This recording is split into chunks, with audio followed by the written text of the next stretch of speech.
It's the Infinite Podcast. Go tell your friends. It's the Infinite Podcast. My God, it never ends. It's the Infinite Podcast with Rob and Porky.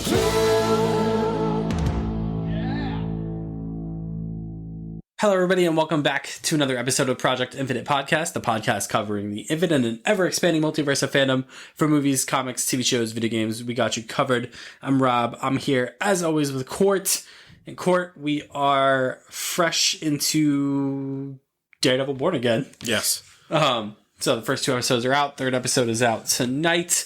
I guess we could just come off top and just our quick kind of thoughts on the first two episodes. Yeah, I mean, one thing that I'm really appreciating out of the gate and how I'm feeling is the apprehensiveness to a new platform, the apprehensiveness to a new, kind of way to give us this new show, quote unquote, new show, and kind of the approach, everything that we've kind of taken. It's alleviated. Like, I feel like a sigh of relief to say, and like happy to report back that the show's good. The show's gripping. Like, it gets you out of the gate. It really gets you right out of the gate. Like, what an opening. The structure of that opening was intentful. I maybe we don't go into spoilers into what happened, but man, no better way. And it also gives you an immediate intrigue for structured storytelling as well, too, for people that didn't watch the Netflix show. Like, they can get in, find a way to navigate as well through, and then become curious to go back through. Is this as easy as saying you don't have to watch it? No, I don't think this is as easy to be like, you could just start fresh, or you can't. In my opinion, you can't. You do need to watch those 3 seasons of Daredevil. But what we're given here, it's very fully realized versions of these characters. Like, these feel like the prime versions of all these characters, which I really appreciate. But I mean, I just can't overstate how good Charlie Cox is as Daredevil. Like, it is to the point. Bless you. Bless you again. Are we keeping that in? Yeah, we're keeping that keeping the sneezes in. It's to the point where he's Jesus.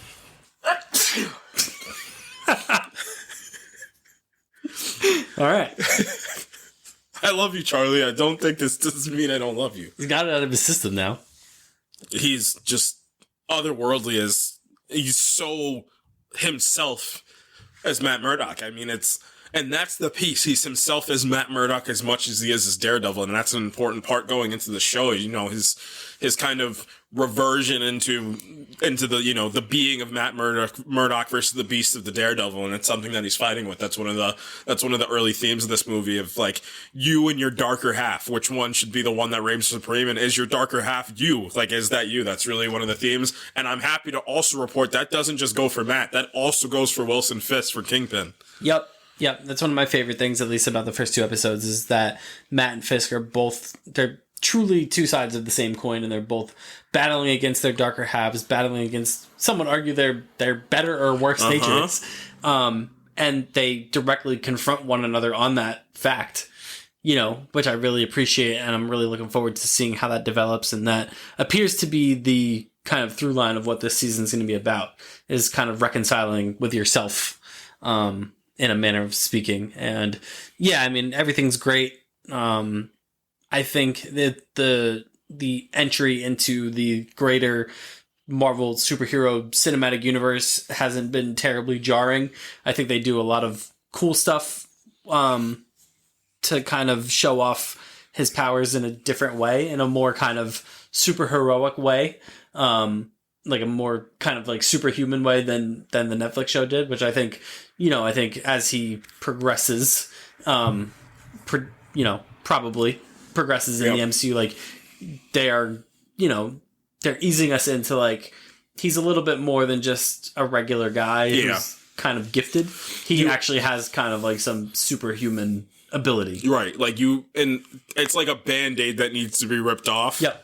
And I think because he was encapsulated in She-Hulk, and then Echo kind of brings him back into the Daredevil Netflix territory, where it's like, there was a line that needed to be drawn, and I think that they kind of met in the middle of both of them as well, too. Like, he's swinging around the city like he does in the comics, and he's taking these hits, and like, he looks a little, obviously there's some adjustments that are going to need to be made, because I went back and I watched the first episode and the first and second episode of the first season of Daredevil, and it's like, this is a transition piece in terms of the in-suit fighting style, because obviously I hate to use the terminology MCUified, like I don't like it, but definitely it's an adjustment piece. It's not this gritty hand-to-hand way of fighting anymore. It's a little bit more comic booky now. Like it's and that was thank God for She-Hulk that we didn't just jump from the Netflix show to this. Like I will say thank God for She-Hulk to kind of be like, hey, we can ease into this a little bit. Yeah, for sure. And then just the other thing, like just rounding out kind of, I think what hopefully everyone can agree upon is just the performances across the board from top to bottom are stellar. Obviously with Charlie Cox and Vincent D'Onofrio, obviously. And then Deborah Ann Woll, I thought in her kind of little bit of time that she's gotten so far in these first 2 episodes was just absolutely incredible. And then my standout is kind of like also a little bit of tragedy, but obviously behind it. But Kamar De Los Reyes as White Tiger. I'm really looking forward to seeing more of that character because there's, sometimes like a guy just shows up on screen and starts doing the acting and you're like, oh, this guy. Like he kind of has like a similar vibe to how it's not quite how magnetic Bernthal was when he showed up in season 2 of Daredevil, but it's like it's entering that kind of stratosphere. And you can tell that there's a real weight behind that character. Yeah. And I'm just really looking forward to seeing more of him. And I mean, unfortunately, this is going to be, his only kind of outing in the MCU because he passed away from cancer a couple years ago. But I was really, really, really into that character in that second episode.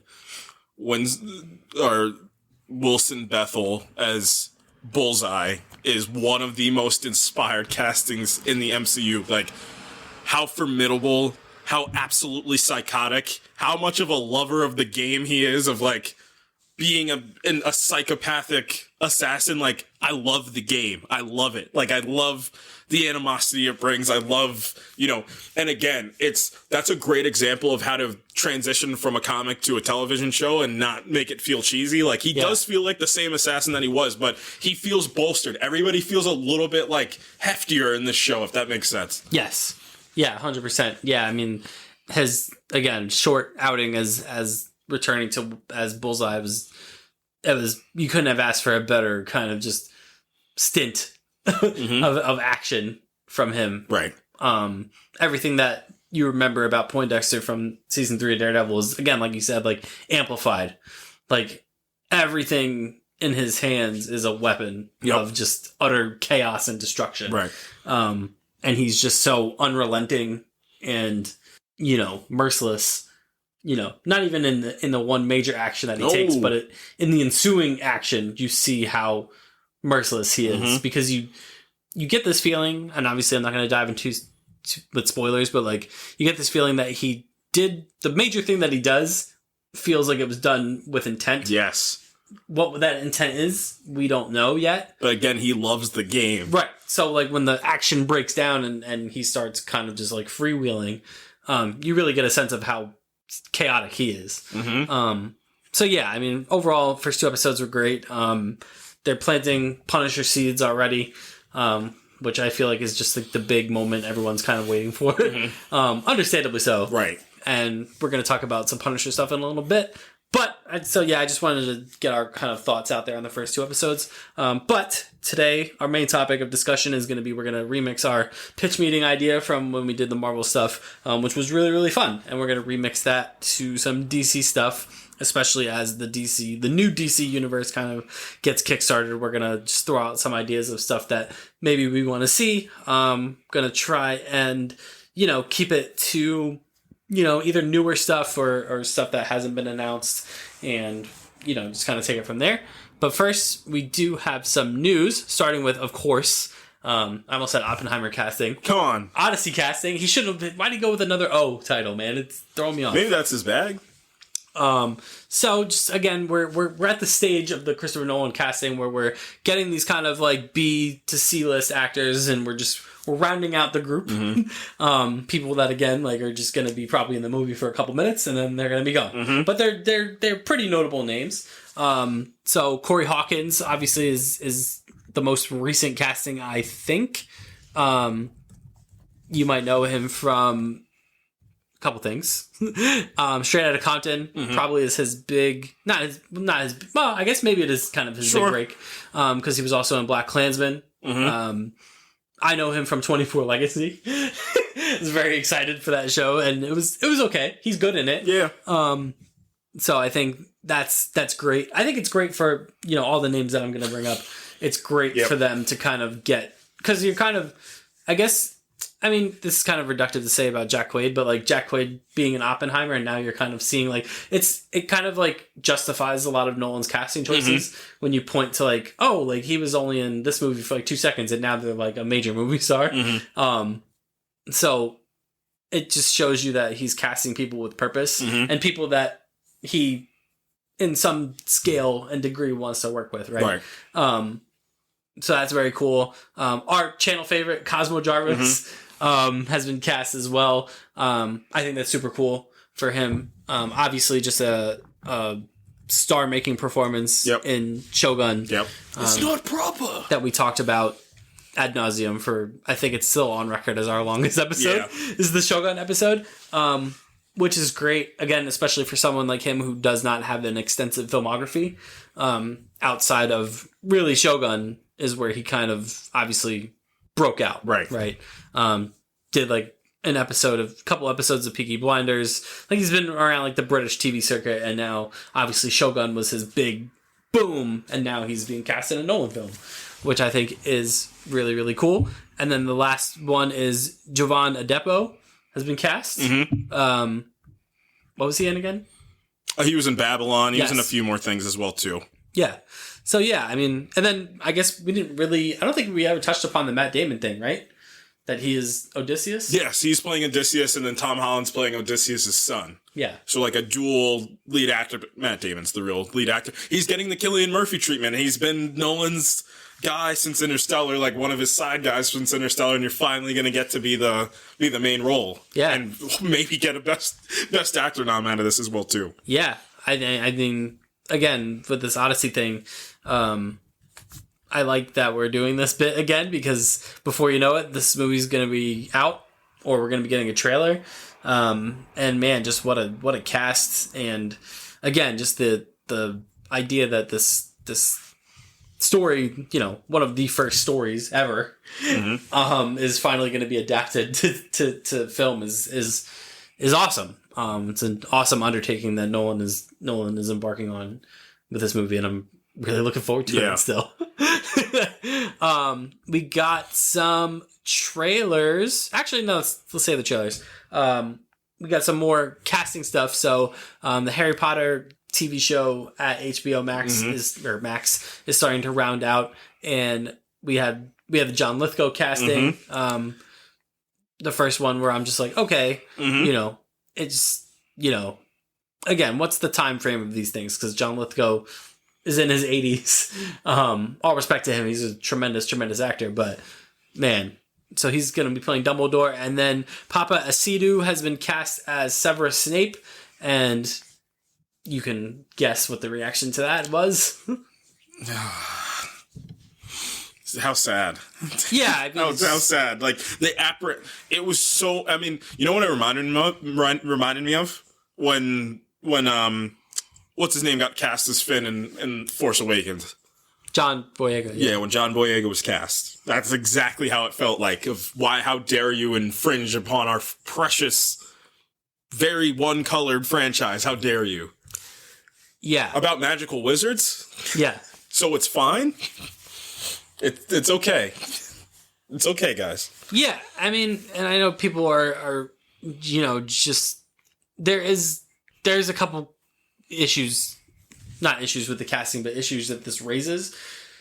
And it honestly highlights kind of like one of the flaws in the writing of the original Harry Potter stories, where the big aha moment, the big plot reveal around Snape's character is obviously he had this massive affection for Harry Potter's mother, and he was like bullied essentially by James Potter. And it's gonna read really, really awkwardly to have the James Potter character essentially bullying and picking on who will essentially be a young black character. and it's just gonna read. It already takes in weird situation, and now makes it even weirder. Right. So I hope they're mindful of that and right to it, if that makes sense. Because obviously, race in the Harry Potter universe is not touched upon outside of the magical aspect of it. Like, obviously, like, the elves are looked down upon, or the goblins are looked down upon, and there's a whole bunch of racial allegorical stuff that goes on there. But the actual idea of white and black and Hispanic and the actual, like, real-world races is never touched upon. So maybe they can surprise me and remix it a little bit. And kind of bring a little bit of real-world stuff into it. I think that would help it. A little bit, like, write to it. Like, don't be afraid to write to it. I guess would be my biggest kind of advice. Like, if you're going to do this and you're going to, you know, kind of put this guy into the forefront of a controversy that he does not deserve nor ask for. I would hope you would at least have the mind and the wherewithal to kind of write to that a little bit and address it within the confines of the show. Because I think because of how the storyline plays out with those characters, it becomes important now. So, I mean, we'll see. Again, I have pretty low expectations for this.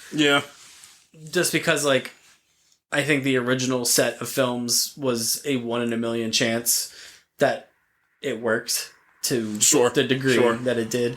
I mean, finding those 3 young actors at the time in Emma Watson, Rupert Grint. You're catching lightning in an absolute bottle. That's what you're doing, and you don't have that same wherewithal for this show. And it's still, you know, I'm hoping nothing for the best for everybody that's going to work on this show. 100%. Like, that's my biggest thing, but I'm getting so much fear from what this show could be, and I really hope I'm proven Me too. wrong. I want to be wrong. But I mean, and also not just the stroke of luck to find these great young actors at the time, but then also surrounding them with these, I mean, who's who of adult talent. I mean, you're talking about Ralph Fiennes. You're talking about Maggie Smith. You know, Gary Oldman, Richard Harris. Titanic actors and actresses. Alan Rickman, obviously. You know, talking about Snape. Like, you surrounded these young, impressionable, not even up and coming actors, like new actors, essentially. Like, you hear about kids. They're kids. You hear about Daniel Radcliffe telling the story of how he was cast as Harry Potter. Like, it was like a 1 in a million shot for him. Like, you know, none of these kids really acted at the time, and then it was, like I said, it was a perfect cultivation of surrounding getting these young actors and then surrounding them with just incredible adult, mature talent that was kind of foster them, you know? So yeah, I mean, I'm intrigued, but I'm not necessarily excited. But we'll see. We'll see what happens. Secret Wars. Let's talk about it. Yeah, got some leaks. Yeah, you want to talk about this? Yeah, I mean, can I start with how the new Russo brothers movie made it was like one of the worst rated movies of the year so far? Oh, we don't have to talk about that. That's not fair. That's not fair. What we will talk about is how these leaks are absolutely insane. It almost looks like, so what did we get out of these leaks? We got God Emperor Doom. That was the big thing. So they're pulling, I mean, obviously they're pulling from Hickman's Secret Wars run. Like, I think they actually said today they're pulling from the 80s and the 2010s Secret Wars runs. They're gonna pull some stuff from the Beyonder, which lends credence to the fact that I think that the original plan was to make a version of Kang's whole thing was going to be to become a version of the Beyonder to go into the Secret Wars. And then that's kind of how Kang himself, Kang Prime, was just going to replace Doctor Doom in the story, but now they're just actually going to do Doctor Doom. So we see this like super kind of, you know, not ancient looking, but it was like all like the king, like the God Emperor's Doom's like gone. Medieval, yeah. And it looked raw. Like it looked pretty crazy. Like Yelena is like the Black Widows are essentially like their police force, which is kind of cool. Trading out the Thors if they're gonna do that. Like the Thor Corps probably gets traded out for like all the widows. Mm-hmm. Strange is still there by his side, just like in the comics there. Vanessa Kirby's there, like Sue Storm's there, you know, her, which also makes the most sense. I think that Robert Downey Jr. is going to show up at the end of Fantastic Four. You have to get us ready somehow. You have to get everybody ready. Rip the Band-Aid, because if what I'm hearing and if this Fantastic Four movie is as immaculate as some people like the pre-screenings are saying, and like the test audience school people are saying, like, if you're gonna do it, that's the best way to bookend it. Put it right in there. So, and if you're gonna do this correctly, if you're gonna attack Secret Wars like this, and like one of the big things we're talking about is who's the main character, right? Like we've been talking about who's gonna be the main character of this thing, or main characters. Like, yeah, just super track Reed Richards to be the main character. I mean, you got Pedro Pascal for a reason. Don't waste it at a time like this. So, it's very simple. Just fast track the two of them against each other. Keep it very simple. That's it. That's all you got to do, in my opinion. Like, don't overcomplicate this. Just have the two of them against each other.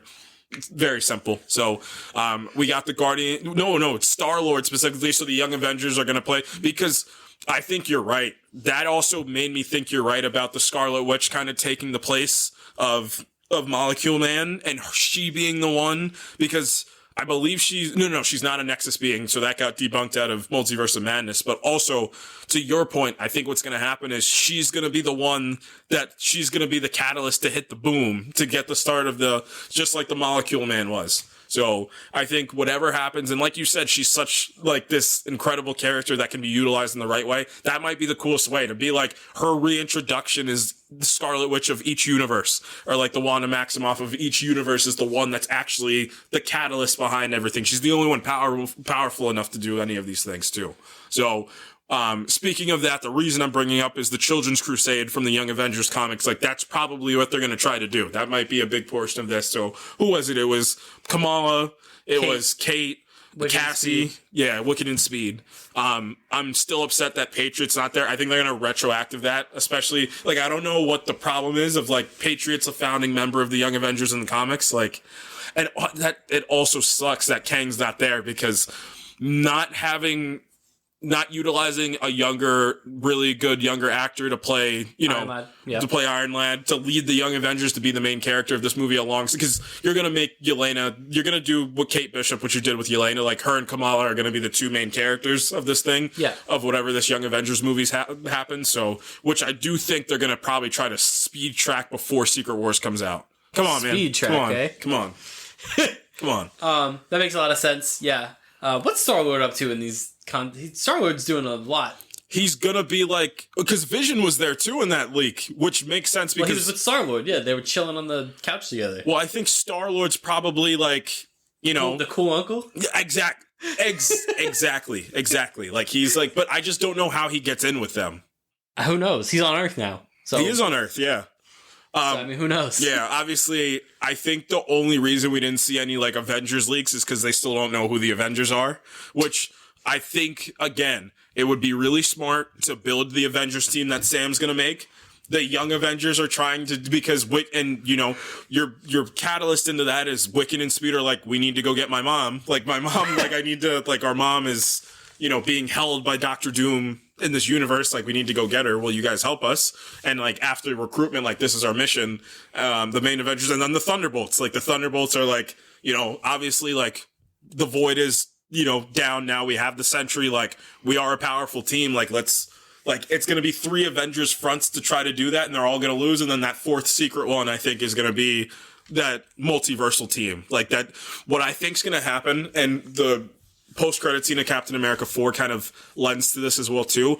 I wonder if they're going to do a situation, and like this is what the rumors were originally, of like the event, they're all going to come together. Like they're going to be like, great, Thunderbolts, Young Avengers, New Avengers, like we're all together, doing great.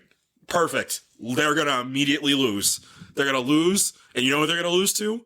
A team of all these different characters that we grew up watching, like, and they're going to be like, it's your universe against mine, like, choose. Like, we're going to have to pick, so I can see a version of that unfolding.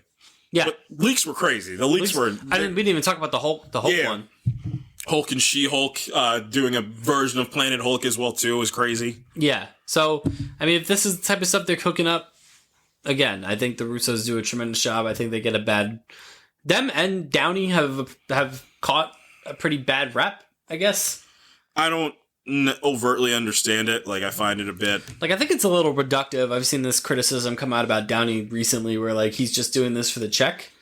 And I'm like, when has he ever given that idea that he doesn't put his all into anything that he's doing? Right. And according to the Russos, he is doing that. Like, he is absorbing this Doctor Doom character and kind of, you know, he's absorbing the lore of the character and then kind of remixing it, I guess, which I'm okay with. I think one of the things people forget most often about how this whole thing started was they took the character of Iron Man and totally remixed it from how he is historically in the comics to the point where now the Tony Stark that we literally grew up with from 2008 to now is kind of like the defining type of Iron Man. Yep. Like when you see him appear in, you know, animation, when you see him appear in video games now, he has a lot of the Downey-isms instead of being the kind of cold, calculated dickhead that he historically is in the comics. Yeah. So, I mean, if they want to... I think people get... You know, it's the old adage of, like, have your cake and eat it too. Like, Yes. do you want it to be attempted... Do you want them to attempt to make it as comic book accurate and possible and fail and not live up to, no, they didn't do this part right or this part right? Or do you want them to take a chance and remix it a little bit, make it their own thing, and possibly flourish? Like, I don't see what's necessarily wrong with that. I think some of my favorite stuff from the MCU is when they do take, you know, kind of like the lore. Think of the Ego and Star-Lord thing. Yep. Is a huge one. You know, Ego being Peter Quill's father, as opposed to how it goes down in the comics. Like, I think it's one of the best emotional moments of the MCU.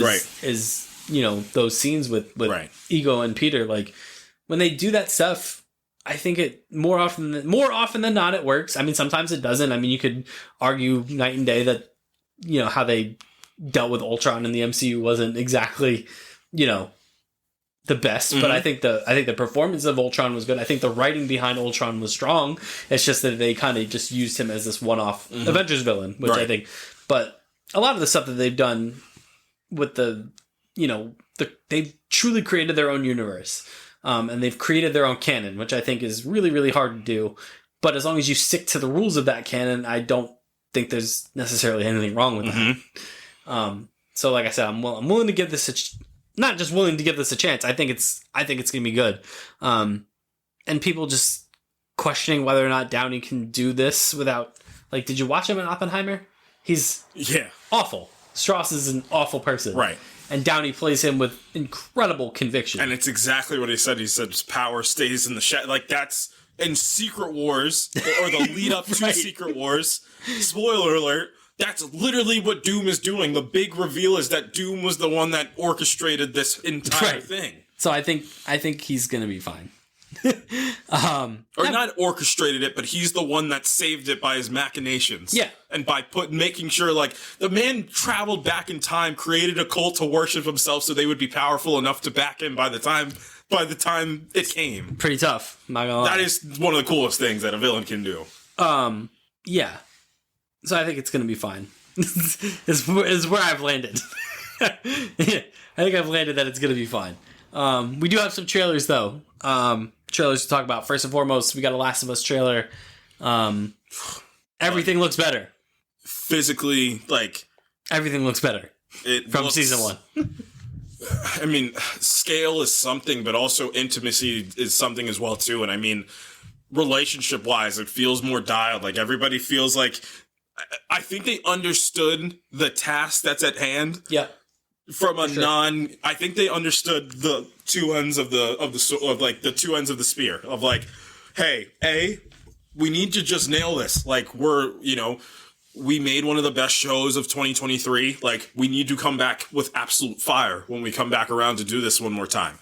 And it's not only that, we're 2024, that show, the beginning of 2024, January. Like, we also understand of, like, the consummate pressure. We have pressure from just being a great show that needs to follow up with a second great season. They also know the pressure of the gaming community of what's going to happen. Those who know, those who do not are going to want to just hurl themselves off a bridge. Like, this is how this is going to go.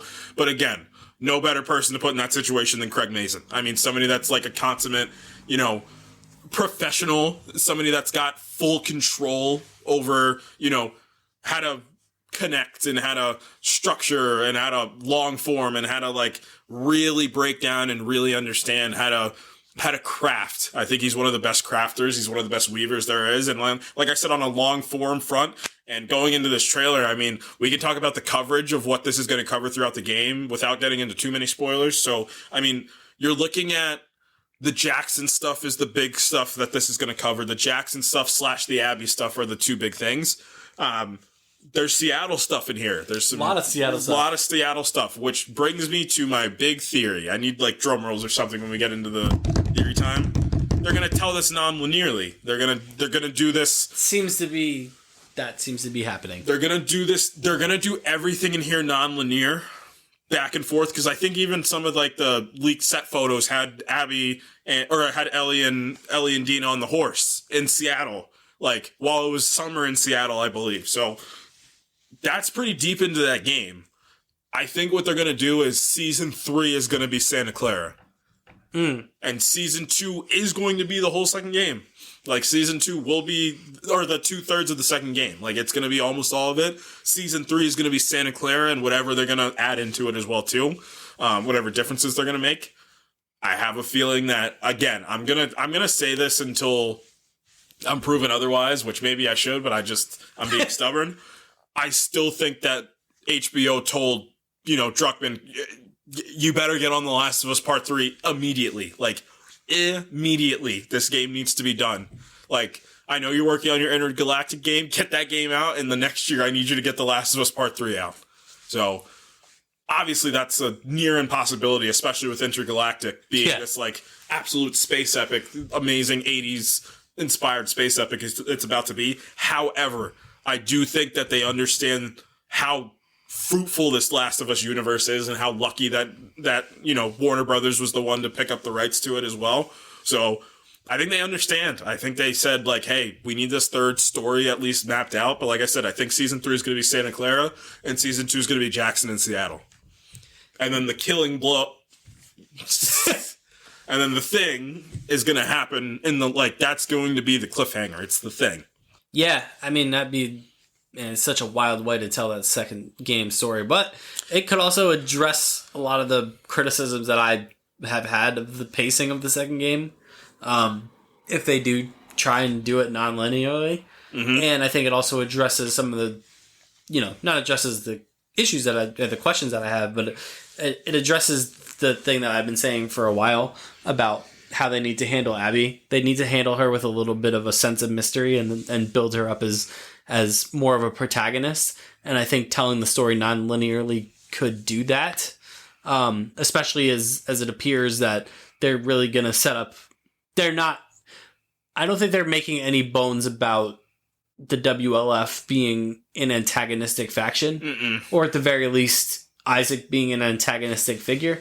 The vibe that you get from Jeffrey Wright in these first couple trailers is that he is going to be outwardly villainous. Mm-hmm. And I think that is how you make Abby a little less villainous seeming.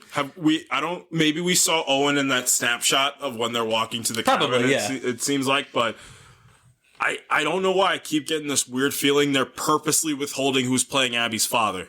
Like they're purposely withholding it because I feel as if they possibly were able to get a bigger actor to play her father. And to our point, like, if you were able, in some incredible way, shape, or form, find a way to get this bigger actor, this lovable actor, and then the thing happens for him, and then it's like, can we spoil that part? Is that a big deal? Yeah. I mean, we can throw a spoiler warning on top. Right. Because this is a big piece for it. So, what you find out is that one of the doctors that Joel kills is Abby's father. That's why that's why that revenge story is, and I said it all the time. One of my favorite parts about The Last of Us Part 2 is perspective. Like, once your perspective shifts, it's just that game just needs to do a better job at, making Abby into a character that you want to root for and then get there. But then you go right back to Ellie again, too. And you're like, wait, actually, I hate Abby and you don't want that. So, yeah. Yeah. Yeah. That's all I can say.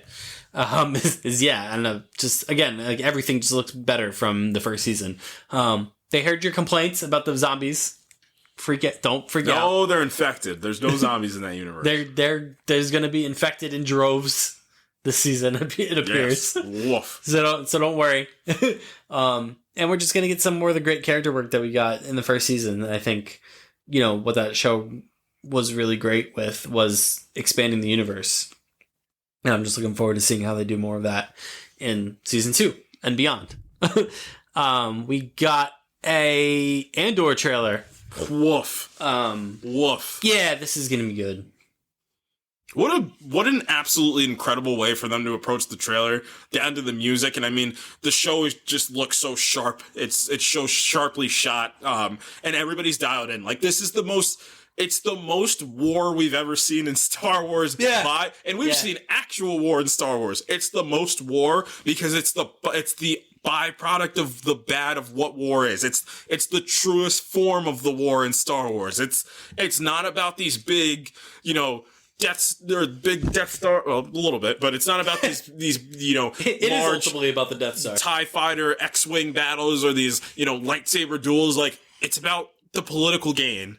It's about the people. It's about the people. The people are the number one priority, and I think that's why season 1 sings so, harmoniously. Like, it's such this realm of feel. Like, I felt the whole time, down to characters like Nemec, down to characters like, what's her name? I forget her name. Mon Mothma. Yeah, like, looking at all these characters from this realm of like, oh, it's actually about the people in here. Like, gave me that feel of like, what story, like how you originally feel for Luke, and like gives me the same feel of how you feel when you're playing the Star Wars, Jedi games. Like, I actually care about these people that are just thrown into this eternal war that seems like it'll never end. Yeah. Yeah. I mean, we're going to talk about the Thunderbolts trailer in a second too, but it is kind of hilarious that Disney is just like, hey, this is the cool thing that we made. Like, they did the same thing with like the Andor trailer when they were like, this is the most well-written Star Wars thing ever. And like, yeah, it might be. So that's kind of funny that they're kind of like self-reflective on that front, being like, yeah, we know that this thing was well regarded for these reasons, and we're going to give you more of that. Everything just looks incredible. And just the way Tony Gilroy talks about this show just makes you like, yeah. it's just, I love when showrunners, especially like showrunners that come with the gravitas of a Tony Gilroy. Yeah. And he's like just super jazzed for like everything that he's doing. Yep. It's super cool. And again, the best thing I can say about the show, and the best thing I can say about, and both of us were, before the show came out, we're both like, all right, we're going to do this Cassian Andor prequel thing. Like, cool. And then the show turned out to be incredible. Incredible is an understatement. And then you're like, man, this just colors the way that I view Rogue One. Mm-hmm. And I'm looking forward to seeing how season 2 also does more of that. Right. Considering that season 2 is the final season, and it's going to bleed directly into Rogue One. Mm-hmm. And it's just going to enrich that movie. Right. That was already great. Yeah. And it's just going to enrich it even more now that we're going to have Cassian's whole story. Right. So I'm really, really looking forward to that. And then the last trailer we have to talk about is the Thunderbolts. The absolute cinema trailer. Man, what a swing. It's a flex. It's a flex. It's a flex and it's a swing, man. And for them to just be just so unabashed about it. And I want the I told you so, because this is how I want the structure. This is how I'm thinking. I think Captain America, Brave New World, was the last of that very rough old guard way of looking at phase 4 and 5. I think the Thunderbolts was the discernible start of like, wait, should we do cinema? Remember, we joked about this weeks and weeks ago. We were like, at what point is Marvel gonna catch on and be like, maybe we should try the cinema? And like, we're talking about like, obviously for Fantastic Four, they were testing the Panavision cameras, and like, you look at the personnel and like, it's funny. I didn't know who was working on the Thunderbolts. And then like, obviously I knew that the beef director did this before they dropped this trailer, but you looked at the Thunderbolts trailer and you're like, wait, why does this, it looks different. It feels different. And then you go into personnel and it backs up my point. It's not about the movie. It's about who you got. And I'm glad we're going to do this pitch meeting as well too. It's my favorite thing of the pitch meetings that we do. A Star Wars pitch meeting would also be a fun episode too. Yeah. Yeah, we're going to have to do that at some point. But man, this team that they have on this film is absurd. I mean, you're getting the Emmy Award winning director of Beef. Who else are you getting? You're getting the editor of Minari, really incredible movie as well too. That Lee Isaac Chung, Everything Everywhere All at Once. Mm-hmm. What's their name? Son Lux or something like that. Mm-hmm. The group's name. You are getting. Who else are you getting on this? You're getting the Beef director. You're getting the Minari editor. You're getting the cinematographer of The Green Knight. Like, what an absolute team they put together. And again, they really played on like. What did the day before Florence Pugh said, like, this is like if an A24 did a Marvel movie and people started losing their minds. They're like, don't mention A24 and Marvel in the same. Relax. Calm down. It's okay. Yeah. It's fine. Yeah. It's actually a great approach. I think so too. I think this is long overdue. Yeah. But also, you gotta, now that you've put this out there. Yes. Right. You've put this out there as Marvel, as Disney. You have to now fulfill that promise. Yes. You have to live up to this now. Which I think this movie will do, but it's not about this movie. Yeah. Because I have a feeling that the Thunderbolts and the Fantastic Four are going to do both of those things for both different and the same reasons. Like you've now hung a lantern on this idea that you've now openly admitted through this trailer that like we're actually trying to make a movie now. Mm-hmm. And movies to come. Yeah. And like, man, you know what movie I'm looking at right now?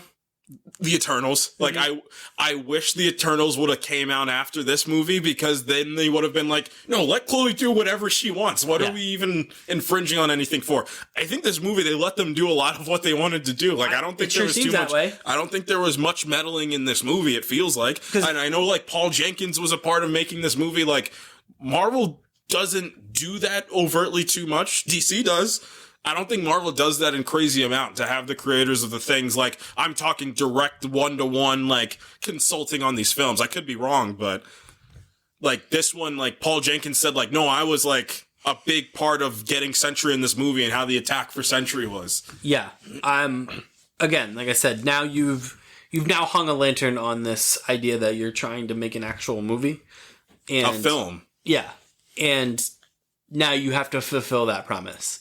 Like now, in a weird way, like the Thunderbolts kind of like had a low floor, high ceiling. Mm-hmm. Now I feel like the floor has dropped a little bit, because now this movie, fairly unfairly, is going to come with a level of expectation now. Yeah.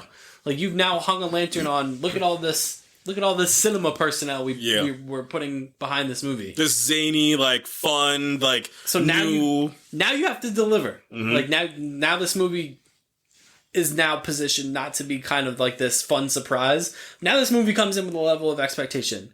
But I will say, for them to market it this way speaks to what I believe is a lot of confidence. Mm-hmm. I don't think they would have done a trailer like this if they weren't very, very confident. I think they knew. I think when they started the pre-screenings, I think they knew that they were like, wait, because again, I think that with the Thunderbolts, to your point about the floor, right, being kind of like, it's close to the ceiling, like it is what it is. I think that Kevin Feige's like, you guys do what you got to do. Like, I'm worried about the Fantastic Four. Like, you guys do what you got to do. And they were like, really? I can get whoever I want. Like, the beef director's like, I can get whoever I want for this. And he went through his A24 Rolodex and he got everybody that ever worked on an A24 movie, including half of these actors in this movie. So he's like, wait, I can do whatever I want? Yeah. And he was like, sure, we got the fit. Like, I'm worried about, bigger things down the line. Do what you got to do. And I'm like, thank God. Like, again, the one that really is glaring to me that I wish would have came out after this whole initiative to be like, hey, we should have done cinema. And I'm like, yeah, I tried to tell you guys, was the Eternals. Like, that's the biggest one I wish would have been on the other half of this. Yeah. So, yeah, I mean, like I said, I think this movie now comes with a lot of expectation. But like I said, I can't imagine a world that they would put out a trailer like this if they weren't supremely confident that the thing that they're now advertising that they've made, or that they're, I guess, insinuating that they've made.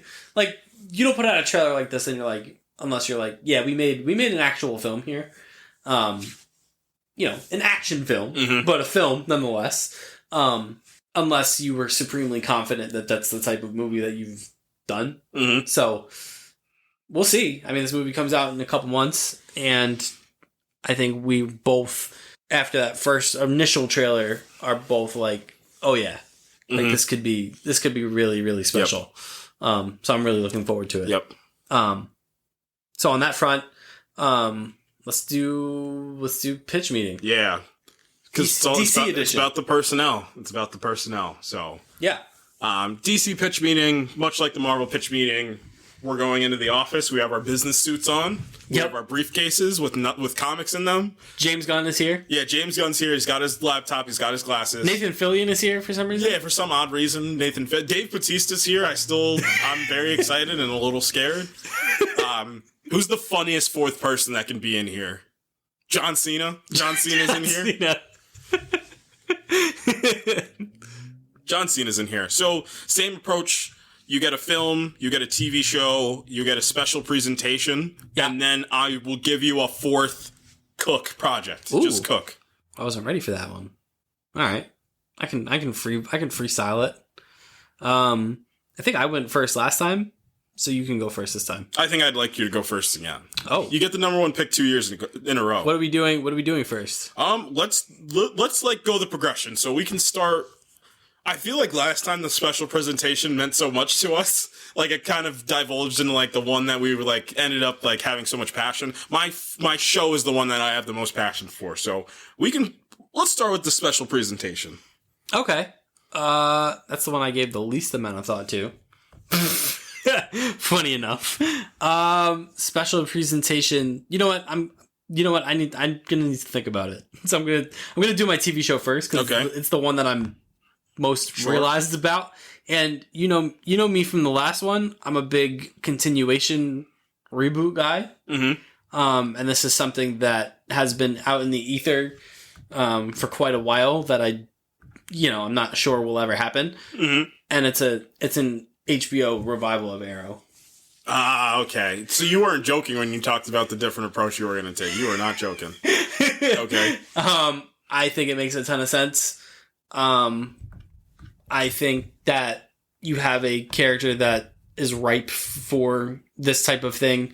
I wouldn't complicate it too much.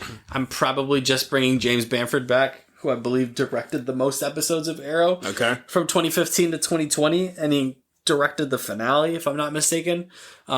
He's a former stunt guy. Grew up in the stunt business, much like what's his name? David Leitch. Yep. Who, if I was making an Arrow reboot movie, I would probably do David Leitch. Because I think he's got a good hand. Oh, that's really good. I don't think David Leitch would do an Arrow mini-series. No. So I'd probably just get James Bamford back to do a kind of... I guess I would probably do 8 episodes, maybe. And just 18 episodes? 18 episodes, though. And I would probably just play the hits. Maybe set it not quite... Kind of like almost like a Daredevil adjacent type thing, where it's kind of like, is this the same universe? Is this a reboot? Is this something else? And just play the hits. I would play the hits. I would surround it around... I'd probably just play the hits and probably just do some type of Oliver Deathstroke story. Make it a little bit less cable TV, a little more focused. I probably maybe what I do, and I do kind of like a remix of the Arrow prison arc, but make it a little more kind of like fan servicey, where like I put you build the first episode, Oliver's in prison, and you don't know why. And you kind of unravel that mystery as things go along. But, like, in the prison, he's dealing with, who's who of, like, Arrow villains. I like that. I like an approach of, like, this Supermax prison with all, like, your play hits villains, and then why is Oliver also in this prison? You just bring them all back. Like, Malcolm Merlin's there. you put Bronze Tiger there. I love the Bronze Tiger bit in Arrow when he's in prison there. You put Bronze Tiger in there. Who else? You put Prometheus in there. And you just build it around this whole thing, and then you find out, again, because it's kind of like remixed Arrow lore, you find out like Deathstroke's the one that kind of like orchestrated him being put in prison. Because like that's how else you get him off the street, right? Like, what's the biggest way to kick Oliver Queen when he's down? You frame him for a crime and you put him in jail. Obviously, you bring Manu Bennett back. Yep. That's your biggest get back, honestly. That's your biggest get back. And then obviously, your final episode is as great as I do enjoy the Deathstroke Arrow stuff in season 2, like that final fight that they have where they're constantly flashing back and forth. But I think you just end this miniseries with like a proper, just R-rated Deathstroke versus Green Arrow fight. Kind of like in the vein of like, I'm thinking of like, remember like Batman Arkham Origins where like they do like the Deathstroke cutscene? Like I'm thinking that, but like a Green Arrow, like they start kind of, maybe they both start like a distance. Sure. And they're both like, you get Oliver out of prison, probably he gets out like probably like episode 4 or 5, gets his suit back, finds out that Slade is the one that orchestrated his imprisonment for, I didn't quite think about like the crime, probably like a murder of some sort that he was framed for. Probably a murder of like, maybe it's like a murder of like a John Diggle. Ooh.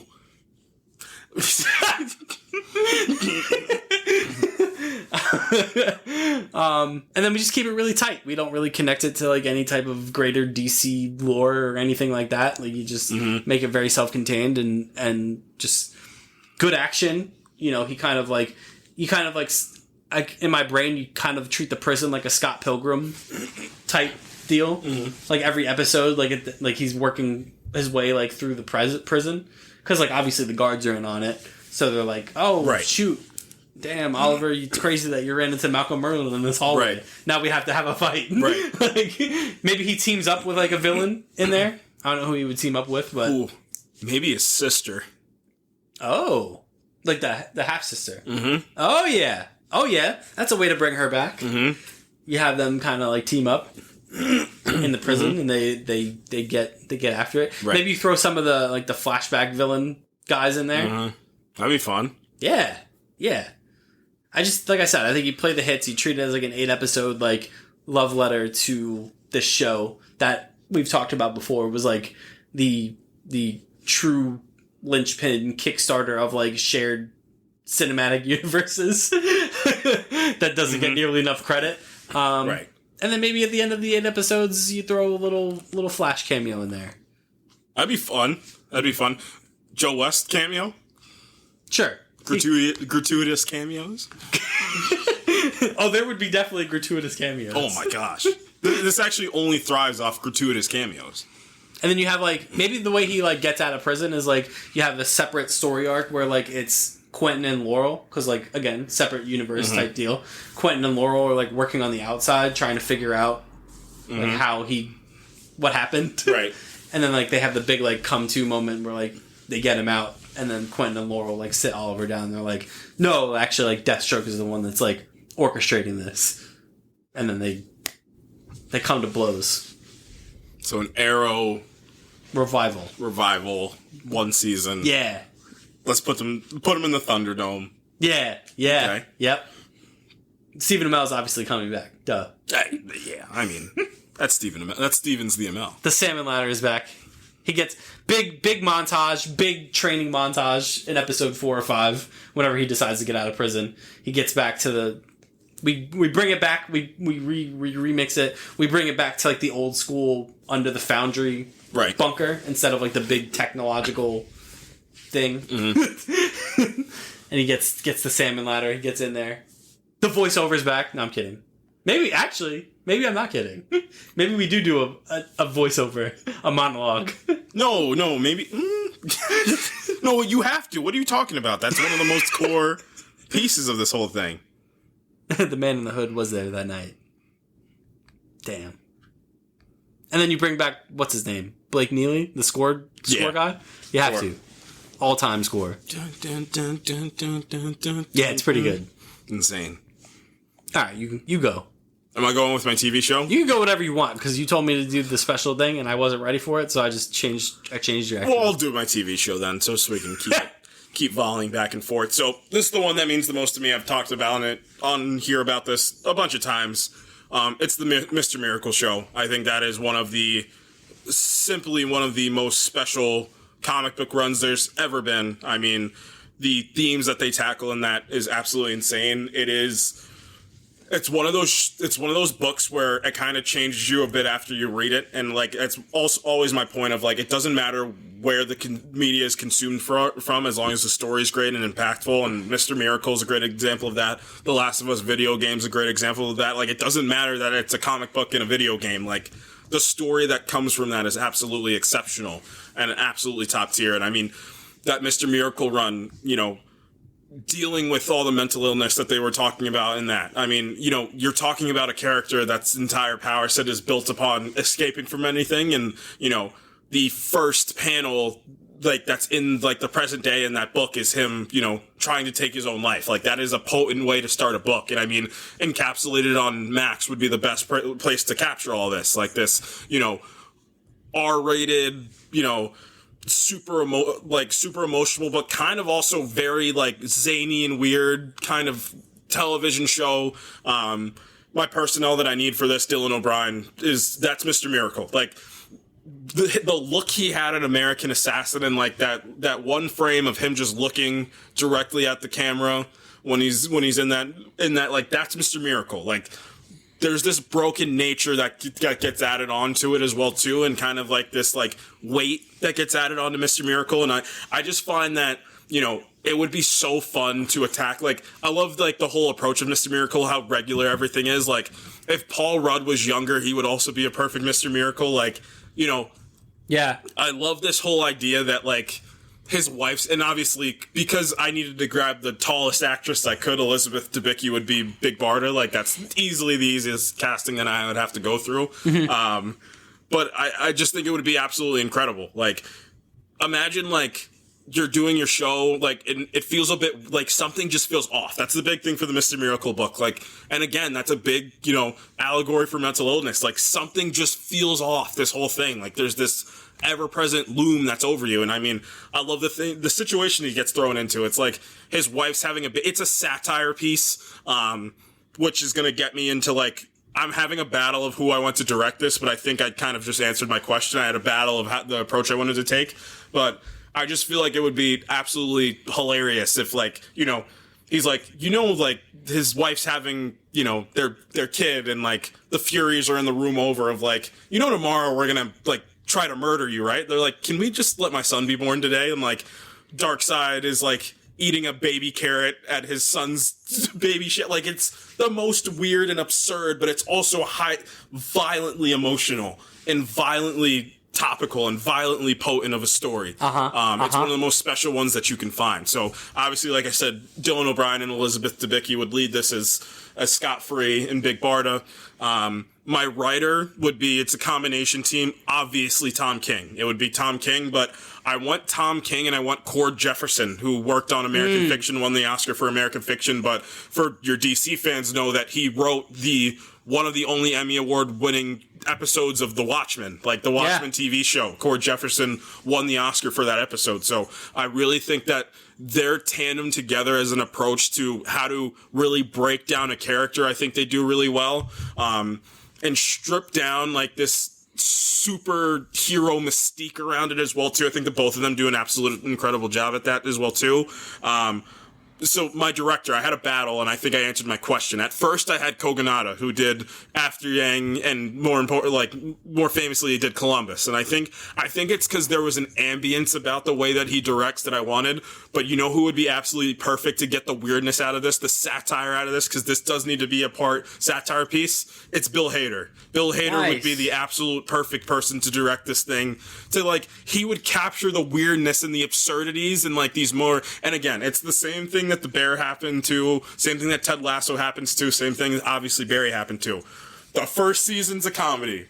the deeper you get, you're like, why am I always sad when I watch this show? And that's what I want to attack. Like, I really want to get into that realm.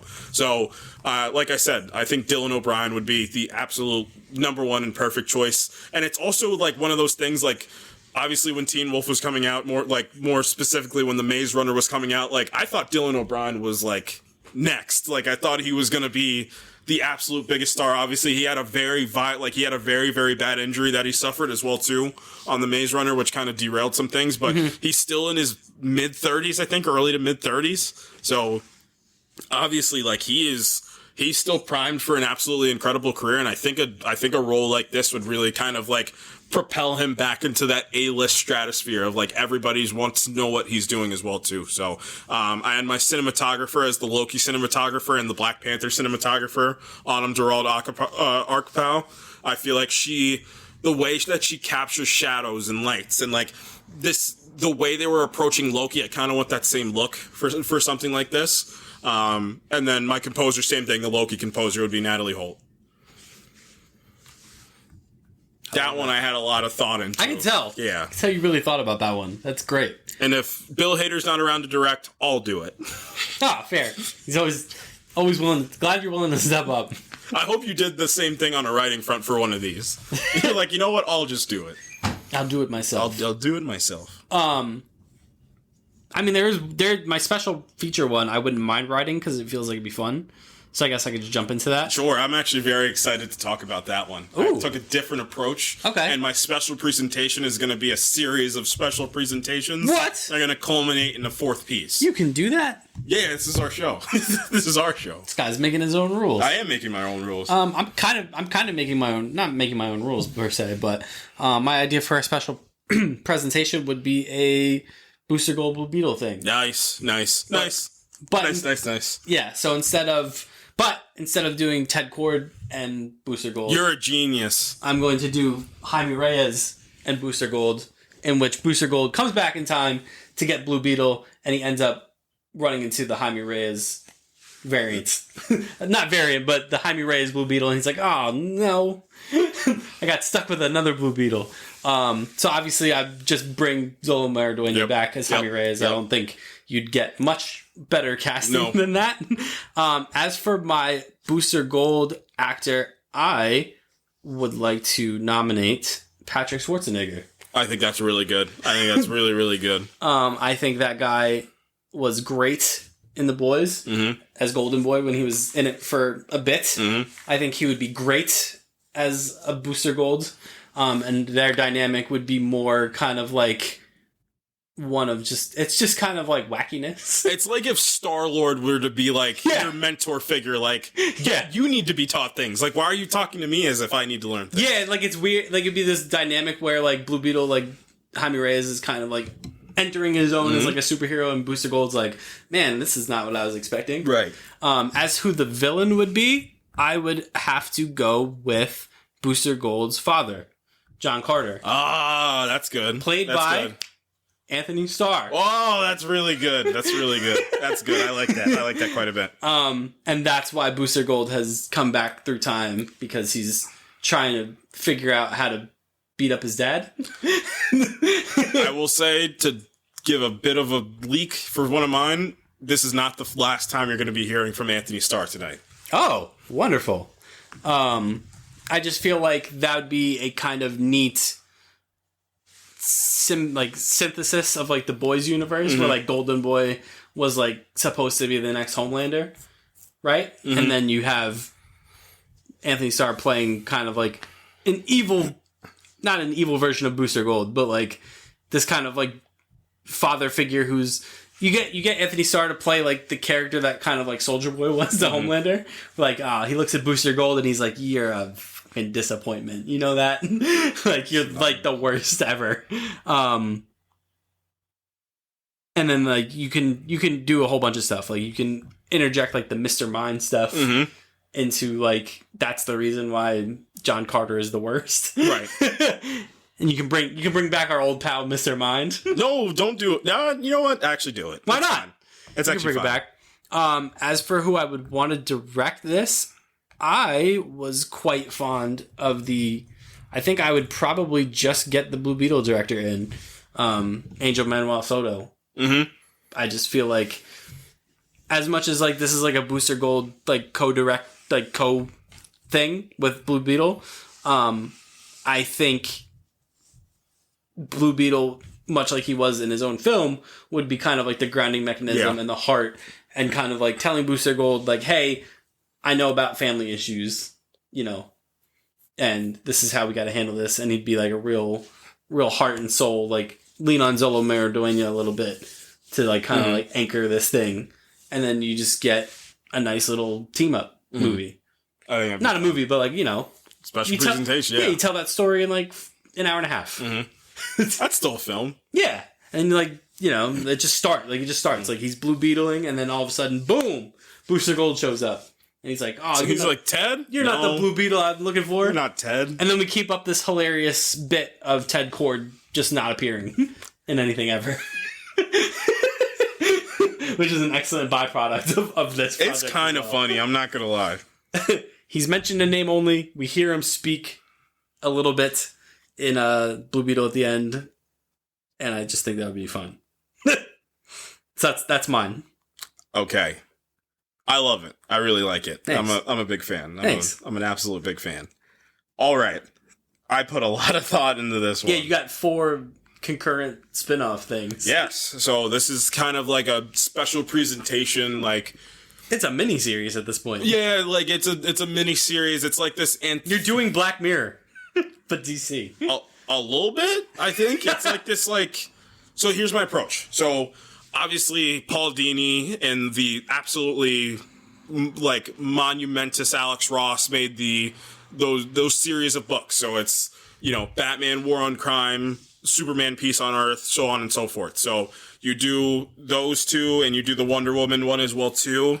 I forget what the name of hers is, but you do those 3. So you start with the Wonder Woman one, you do the Superman one, and you end on the Batman one. But what you do is you find a way to tie them back into Jim Kruger's Justice, also drawn by Alex Ross. Because what you do is you weave those 3 together to kind of get the, you know, the behind the scenes kind of, you know, string pulling of the Injustice League, and then you weave that into like essentially like a mini series version of like this Justice League story. Like I said, Justice by Jim Kruger. I think it's an incredible book. All 4 of those books are incredible books, but you find a way to kind of weave those together too. So like my approach that I wanted for this was I wanted it to be like this almost like, you know, narration was a big thing, in my opinion. Like I needed the narration to be this piece that was so so prominent, and you know, I want its perspective. I want the perspective of them, and then how essentially you approach it. You kind of take the Trinity book that they did, the 3 of them, and you kind of use that as the base for Justice. You kind of weave those 2 books together as the 4th part, like the final part. So you do the Justice storyline. So you know what I really want to capture is like the different thought processes behind, you know, the leaders of the Justice League. Also the reason why I kind of picked those is I was focused on Alex Ross when I was thinking about it, and like his classic, it's almost like classical music, his classical approach to everything, and the way he kind of thinks about everything too. So for my personnel on this film, Craig Mazin would write it. I feel like he would be the best version of a person that can really understand this, how to weave things, like I talked about earlier. He's one of the best weavers you can find. Like, to play off all these stories is going to be very difficult to tie back into the 4th part, and the 4th part can be a film if you want to end it on a 4th, like the 4th part being a film after 3 special presentations. But these like 3 things that the biggest pieces of them is their character studies. I want 3 back-to-back-to-back character studies, and the 4th one be like why all these need to be important to each other, and why these are the 3 leaders of the Justice League for all different reasons. And, you know, I want to go through all the trials and tribulations of the Justice book of like, you know, Superman gets sent Shazam to take care of him. And then, you know, one of the best parts of that book is Cheetah infects Wonder Woman with the centaur blood, and like she's like, Wonder Woman's like, I'm actually dying this time. Like I don't really like it, but I'm not going out without swinging. Like, it's the systematic unfolding of the Justice League is what Justice kind of takes on. So it's a really good book.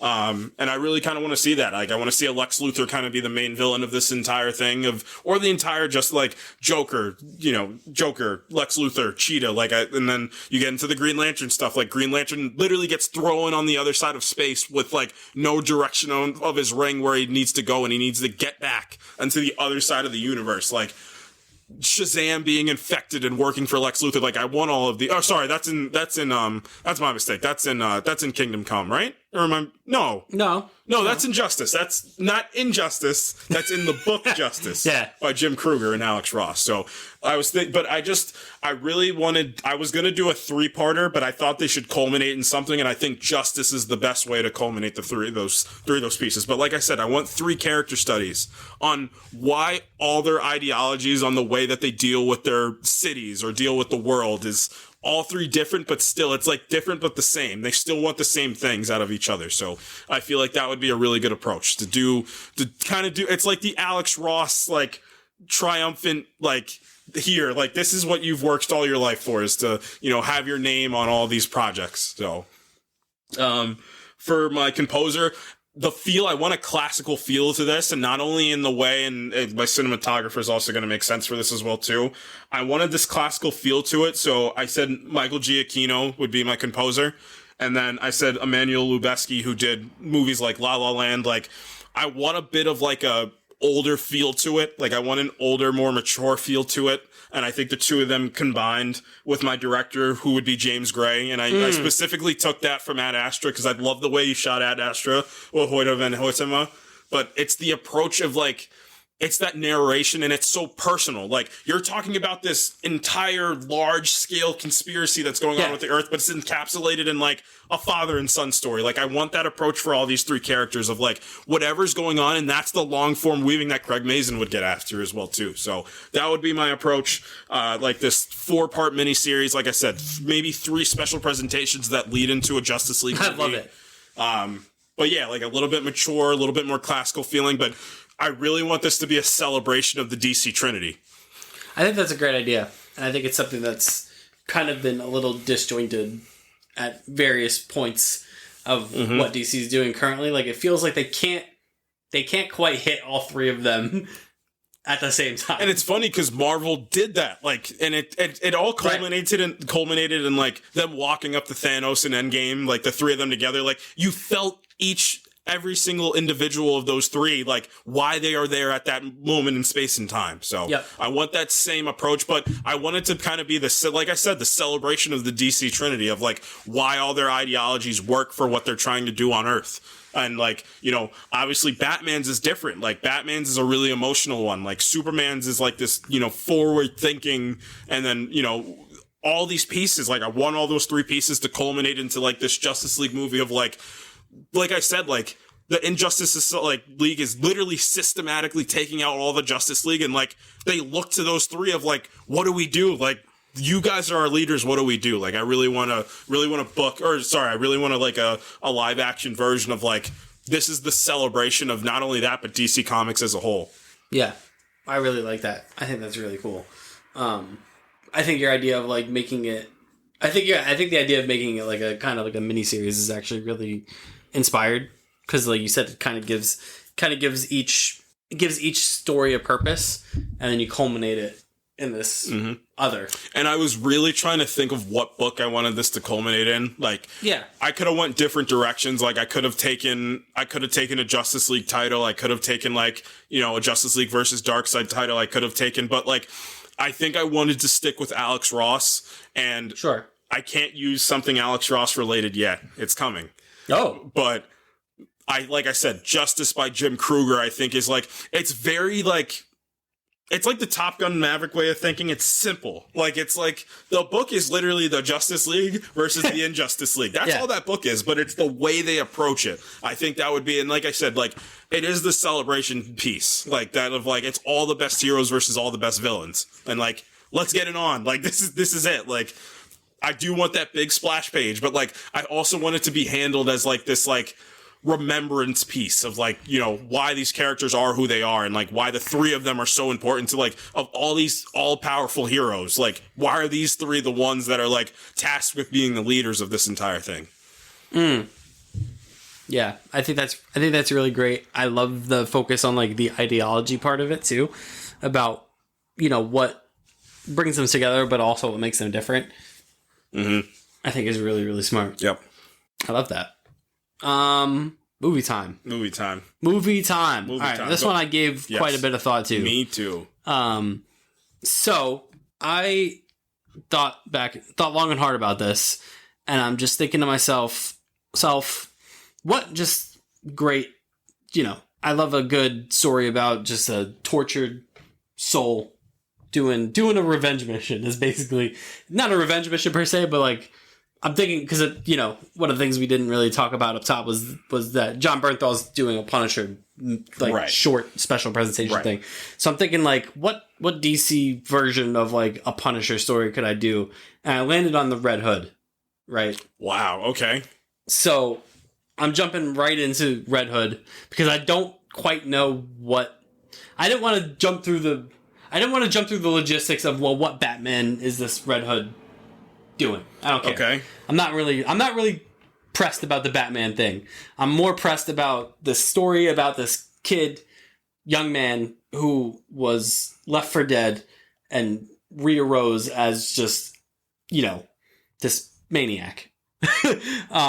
So as far as directing goes, I'm pulling the old man out of retirement or semi-retirement. I'm calling up John Woo. Okay. And I'm like, give me your kind of Hong Kong flair to this Red Hood movie. And you're like, well, John Woo doesn't really know anything about superheroes. Well, he does. He is the co-creator of Seven Brothers, published by Virgin Comics. He's a comics guy. But to help him out with the writing, I would employ someone who both knows action very well and is familiar with the confines of a comic cinematic universe.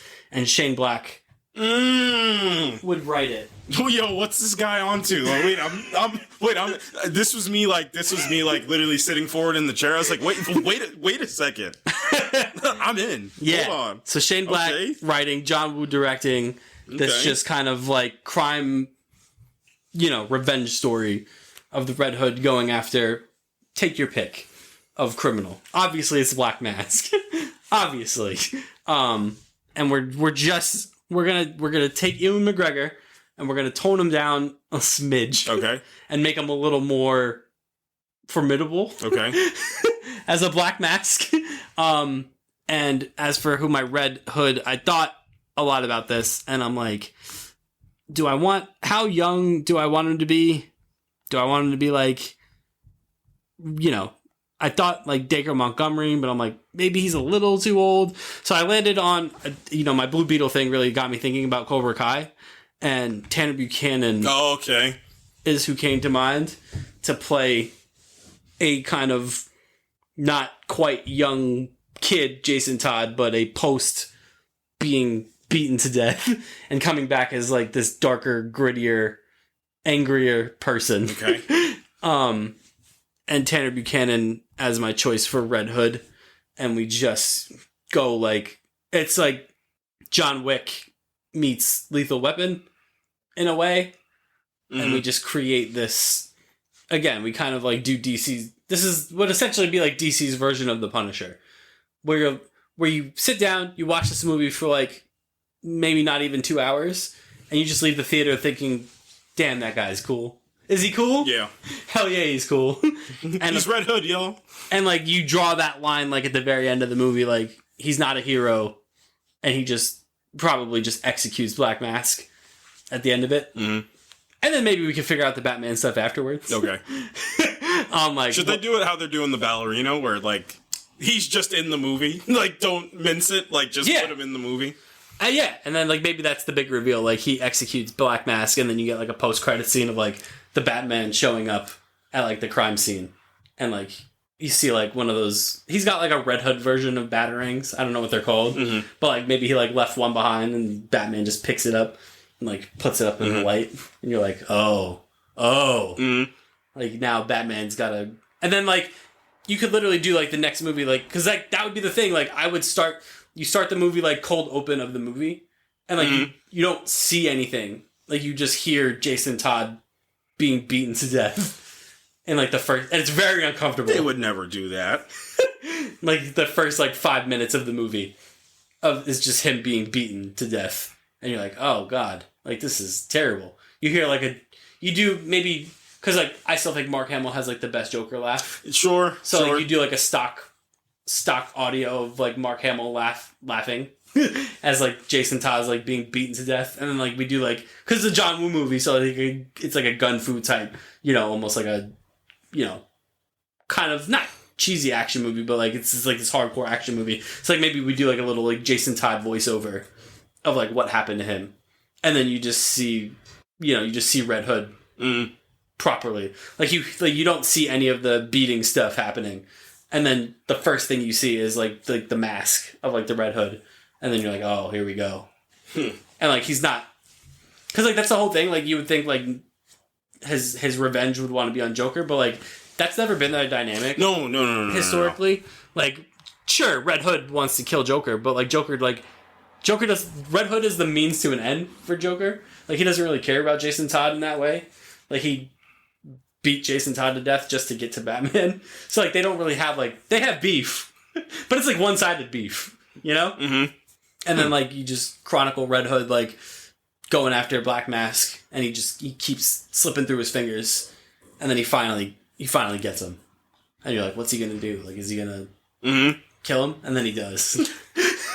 And you're like, yeah. I would like that too. And then again, you made a good point about like, just make him cool. Just make him cool. Right. Just make a cool movie. And, you know, the approach you're taking as well too of like, you know, this Punisher approach. Like you said, you thought about the special presentation and like, why not translate that into a feature-length film of like this character in the Batman mythos that really needs some help in live action.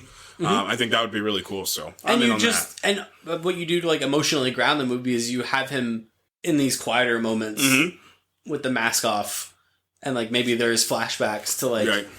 And again, like you don't show Batman really, like, and that's kind of the point. Like artistically, like Jason Todd always felt secondary to like Dick Grayson, and you know, you kind of play with that in the visual storytelling, where like you never properly see Batman in any of these flashbacks, because like that's how Jason Todd viewed his relationship with Batman, as like this distant thing that eventually not even blossomed. Blossomed's the wrong word. Like it eventually culminated in him being taken by the Joker and beaten to death. And I mean, if you wanted to not do like the supernatural aspect of like his resurrection, you can literally just make it that like Joker beat him to like literally like a millimeter of his life, and like he survived. You know what I mean? Right. And you just do it that way. If you want to take out like the supernatural elements of like the resurrection of Jason Todd, you just have it so like Joker beat him like to like an unrecognizable degree and then just left him or like dumped him in front of Wayne Manor or something like that, and like left him in the, you know, maybe not Wayne Manor because that wouldn't it wouldn't allow him to be you just leave him out and then he just leaves, like he's like literally like taken in by somebody, nursed back to health, and Batman just can't track him down for whatever reason, and then he just appears back. Yeah, as the Red Hood. Right. And he just, like I said, just goes... I thought about, like, and Black Mask felt like the most disposable. Like, I wouldn't have him go up against, like, the Penguin. Sure. Or, like, anything like that. And, like, I wouldn't want him to go up against, like, any of, like, the superpowered bat criminals, like Bane. Or, like, Mr. Freeze, or, like, anything like that. Like, it would have to just be, like, a mobster. Sure. That, like, has very little redeeming quality. So, like, if he was, like, executed at the end of the movie, like, you'd be like, yeah, like, he deserved it. Sure. But, like, maybe... And, I mean, maybe, like, you have Jason, like, reconcile, like, is he gonna torture Black Mask the way the Joker tortured him? Sure. And then he just kind of gives him, like, just a bullet to the head and just puts him down. Yeah. Big gasp. Big gasp in the rain. It's raining for some reason. But I think the legendary John Woo would be my dream director for like a movie like that. Okay. Yeah. I'm in. I did take a deep breath before I talked about mine. Yeah, let's hear it. Take a big old deep breath. Let's hear it. So this would be like as if they did Crisis on Infinite Earths. Or Final Crisis, and then this is like the post-mortem, like this is the last one movie, if this makes sense. Obviously I'm doing Kingdom Come as my film. I was waiting for this. To do Kingdom Come it only like this garners the most grandiose approach that you were going to take. I feel like this story is so special that you need to approach it like that. So here is my pitch meeting. This is the one that I obviously personally the Mr. Miracle one, and like not cynical, like, you know, me up himself is like, that's the one I can make one day, Mr. Miracle, if I work hard enough. If I work hard enough, Mr. Shop Owner Man, I can own this shop one day. Like, that's how I think about it. But like this Kingdom Come one, like, I feel like would be like one of the coolest ones. You want to talk about homage and payback and like what this character means, or these characters mean. Yes. This would be one of the coolest ones you can approach. So this is my approach. I'm very excited to hear about this. I also thought a lot about this one. So here's my actors. I'll start with my actors. Josh Brolin would play the older version of Bruce Wayne in this. Interesting. So you're not legacy casting this. No. Casting this. Okay. See, this is why I find this funny. Your whole approach was like, these are the projects I think would be cool. Mine was like, I need to fit this into the DCU. Oh, yeah. And let me work around fitting. So just really quick on my special presentation, it would be David Cornswet would be Superman. Like, Adriana Jorna, I want her to play Wonder Woman. She would be Wonder Woman. And then I'm not fighting the tidal wave that feels like it's coming for Brandon Slater to play Batman. It feels like he's the one that's being teed up to the point where he was in that interview, like, oddly suspicious a few weeks ago, whatever premiere he was at. He was oddly suspicious about getting asked about Batman. Like, he was like, to the point it's like when you know you have the job and like you don't want to say it, but like that's how it felt for him. I don't know why I might have read into that a little too much, but instead of using Brandon Slater, because Wonder Woman and Superman don't really age the same way, but Batman does, I think Josh Brolin as like, and you know the way that Batman is in Kingdom Come, like he's over it. Like, I'm over it. Like, I got my city on autopilot at this point. Like, I'm sick of this, man. Like, I'm sick and tired of this, and you're gonna make me come out of retirement for this. This is an absolute joke, and I hate you all. Like, I feel like Brolin encapsulates that the best out of anybody. So I want Brolin to be this older Batman in the mech. The physicality for it too. Yes, that's my piece. He has the past prime physicality for it. Of like, he's in the mech suit. He grunts when he has to move. Like, he's just old and gray and like angry and like. You know, I like this. Obviously, you keep Adriana Jorna as Wonder Woman, the same Wonder Woman, because she won't age. So it's just her. Yeah. Kyle Chandler, you keep him as Green Lantern. You keep Kyle Chandler as Green Lantern. Sure. Same thing. Yep. You maybe got to throw some extra gray on top of the gray, but you keep Kyle Chandler as the older Green Lantern. Let him survive. Obviously, David Cornswet leads this. He plays Superman, this older version of Superman, which I think he would be absolutely incredible at this. Now, I had an approach where I wasn't thinking about fitting this into the DCU. Tyler Hoechlin would have played my older Superman and within a heartbeat. Yeah. And I also was going to get, I forget her name that was in that Wonder Woman pilot. That was also an Agents of S.H.I.E.L.D. that was supposed to get her Mockingbird. Oh, yeah. I was going to make her Wonder Woman just to pay homage to the fact that she could have been Wonder Woman. That would have been fun. And then, you know, God rest his soul, if he was still alive, I would have used, what's his name to play Batman again. To play Kingdom Come Batman again. Kevin Conroy. I would have used Kevin Conroy to play Kingdom Come Batman again. Oh, man, yeah, that would have been great. Here's the most important casting in here. In my humble opinion, this is the most important casting in here. Yes. I feel like, obviously, you need to have Norman McKay. He's the narrator of this thing. He's the POV character. Yeah. It's Bryan Cranston. By the way, go back and listen to our episode where we talked about Kingdom Come. Yes. Incredible. So, this is the follow-up to this, actually. I realized in live action, Bryan Cranston plays Norman McKay. Yes. This religious man who is seeing, you know, the world he knows and is questioning his religion and is thinking about that Kingdom Come. Like, you know why I picked Bryan Cranston?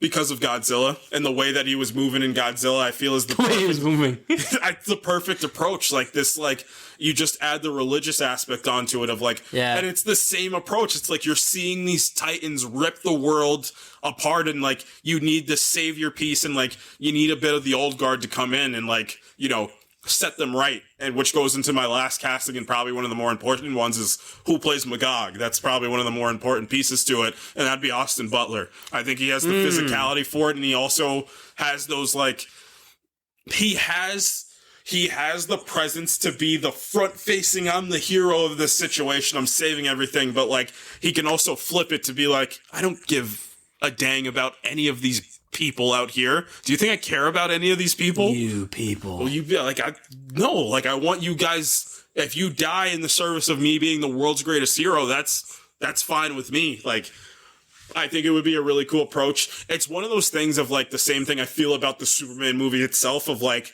it's, you know, quote unquote, the world the movie needs right now. Like, Kingdom Come, it's the same thing. Like, I feel like this movie can be really well done, and that brings me into my personnel. I think Jonathan Nolan writing this makes the most sense. He's worked on these bigger ideology movies like Interstellar. Yeah. Obviously, he worked with his brother on these films of, like, I think he understands what the larger scale approach of a story like this would entail. And he would do it. And that's what I was trying to think of, like, who would do these things? Like, I feel like if I told Mason, you get to have this, like, classic approach to these heroes, but, like, you can take your own spin, but this needs to, like, we need to weave this in the best possible. He would do it. Like, once we do our wild card one, like, somebody that would do it. But Jonathan Nolan, I think, would be the best writer for this. The cinematographer, I would get Hoyte van Hoytema. Like, I feel like, again, this larger scale feel, like this larger than life feel with this, like, added layer of realism on top of that. I feel like that's super important. My composer obviously would be Hans Zimmer, which brings me into my last point of who would direct this. It's Denis Villeneuve. That's absolutely He might do it. And that's the thing. He might do it. I feel like if you were to hand him every DC comic, this would be the one that he would take and be like, I can do something with this. Like, I can that was my Denis Villeneuve impression. That's pretty good. I thought he was in the room with Yeah, this. like, I feel like he would be like, no, I can actually make something of this. And, like, I can actually build a team of this. But to me, it's unfilmable. The Kingdom Come is kind of unfilmable. That is a decently unfilmable film. That's why I kind of wanted to put Greg Fraser on here, but obviously he's busy doing Greg Fraser stuff. Yeah. So, but I think Hoyte kind of, like I said, and I'm saying this as if Greg Fraser didn't do Dune, but yeah, there's, like, this, like, layer that I need on top of it that I think Hoyte can do. So, like I said, that's my personnel. Like I said, like, my favorite castings out of that was Josh Brolin as the older Batman. I like that a lot. Old man Batman. That's just, I'm over it, man. I'm so sick and tired of you superpowered beings. You guys have ruined everything, and I hate you. The Bryan Cranston one I'm really proud of is Norman McKay. Like, I feel like he would, like... That's great. I think he would be a really good conduit character and, like, a POV character for everybody as well, too. Something that's familiar to, like, everybody on Earth. Like, Bryan Cranston would be good for that. And then Austin Butler to kind of go against them as Magog. It not only gets him against the whole universe, it gets him against David Cornsweet, which I think is a very good actor duo that can kind of butt heads with each other, too. I love that. So, Thy Kingdom Come. I think that would be... Like, it'd be this is the last DCU movie. Like, this is it. Like, Gunn's giving the keys to a person that's probably not even born yet, and, like, do whatever you gotta do, but we're doing Kingdom Come as, like, the last, like, you know. And maybe what you can do is you take the special presentation and you lead it into Kingdom Come. Like, this is your ramp. But like I said, Kingdom Come is, like, just, like, play the hits, man. Play the frickin' hits. Like, play the hits of why. It's the why of why we're doing all this and, like, why these characters are so important. So, give me a wild card. What was the one that you can do whatever you want? I just, again, I'm circling. I'm doing a symmetry, and I'm bringing it all the way back to my first pitch of this episode, and I'm just doing a Flash Rebirth thing. Crap! Guess what? I also did Flash Rebirth. Does yours have Grant Gustin in it? Because mine does. Yeah, it does. All right, cool. Let's talk about it then. Yeah, let's get into it. That's great. I love this, that we had the same idea. And you said, you literally said anyone can do it, and I feel like I wanted James Gunn to do mine. Why didn't I think about James Gunn doing one of these movies? Why didn't I think about that? That's incredible. And we just again, this is another thing where we can just play the hits. Because that's literally what Flash Rebirth plays the hits. And that's, we can just kind of like just talk about what we would want to see from that, because we both have the same idea, which is awesome. Also, something that I think could happen in real life. I told you what I think the approach should be. He's building the Justice League Unlimited lineup. Yeah. Wally West is probably going to be the DCU Flash. Yeah. Which leaves room for Grant Gustin to come back, and it makes sense, and nobody question anything. He doesn't need to be the Arrow versus Flash. He can be that universe's Flash. That's what the multiverse is there for. I think this could happen, like in real life. Mm-hmm. I like it. What was your kind of like conceit behind? Okay, so what I really wanted to do was the same thing, Flash Rebirth. Just because I didn't get him as Johnny Storm, I wanted Rudy Pankow to play from Outer Banks to play Wally West. Okay. So like this super like, you know, happy-go-lucky Wally West that gets humbled a little bit too. And like, I wanted it to be this piece where like Anthony Starr as the Reverse Flash comes back and it's just like, if I can't have Barry Allen, I'm going to systematically ruin your life. I'm going to ruin every aspect of your life. I will kill everybody you love. Like if I can't have Barry Allen, I'm gonna get the one parading around as him. So I wanted a little bit of approach like that. Matt Shackman's gonna write this for me. I was gonna pull him from Marvel and get him to write this for me. Pull him from Marvel. I think he can really hit the family aspect of this thing as well too. And the close knit weave that takes. The director one I think was this was probably the most difficult one to think about. It's going to be Joe Kosinski of the way he handles action and speed action, obviously from Top Gun Maverick and F1. I think Joe Kosinski and Tron Legacy on top of that too. Like I think he's the one that I think his approach is is perfect for a Flash movie. I feel like he can encapsulate a Flash movie. Trent Reznor and Atticus Ross. I want this like, obviously I'm high off Challenger still, but I want this like semi like not techno, but I want this like almost like beated score to it, like a score that moves the way the Flash would move. So like that was one I was thinking a lot about. It's funny. All these projects have one person in it. It's just like, you need to work for this whole thing to work. Yeah. I don't know why Trent Reznor and Atticus Ross are the ones that need to work for this thing to work. Yeah. So yeah, that's what I was thinking about for that one. I feel like it would be a fun little, be like a fun little, like weird, sciencey, like, like I said, like I want it to be personal. I wanted the story to be personal, but I want to encapsulate, the feel of the Flash in here too. Like that's something that this TV show, I don't care what you say about the TV show, they get it. Like they understand it. I don't care what you say. That Flash TV show understands Barry Allen. So I also want a big piece of this project. It's Wally West. I need to know why Wally West is so important to this whole thing and why he also is the Flash. Yeah. What was your approach to this thing? I mean, but go into it. No, I mean, it was a similar approach to what yours was. Just kind of, again, I think mine would serve as like a celebration of the character and the actor, because I think he got kind of shafted at the end of his whole run. Especially leading into the Flash film, where it felt ripe for him to appear. And he just didn't for some reason, And I just feel like it feels like he has like it feels like he does have some type of relationship with James Gunn. Sure. And I don't know what it is, but I feel like there is one there. So I just would bring him back and just give him like a celebration, like, and it serves as this like very like meta commentary of like him returning, and you're like, oh yeah, like he's back, I also thought of Anthony Starr as the Reverse Flash, to be perfectly honest. I know I used him already, but I mean, it's just, I mean, I could either do that or I do the, what's his name from Game of Thrones? Jaime Lannister. Yeah, and I just let him do it.